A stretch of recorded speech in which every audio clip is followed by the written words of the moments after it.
Уят, Мақсат Сабиров, уят, кеткіле. Можете среагировать? Уят, бәке. Уят.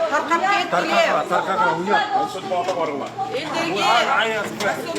Өзің үшін жауап береді, Конституциялық палатаның керегі жоқ аяққа. Бұл деген мыйзамсыз, легитимсиз. Легитимсиз деген ишеними жоқ деген, ел ишенбейді деген сөз.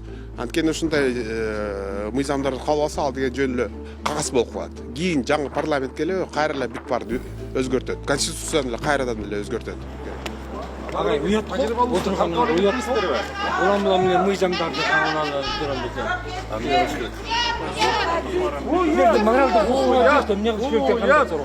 Уят, уят, уят, бәке. Уят.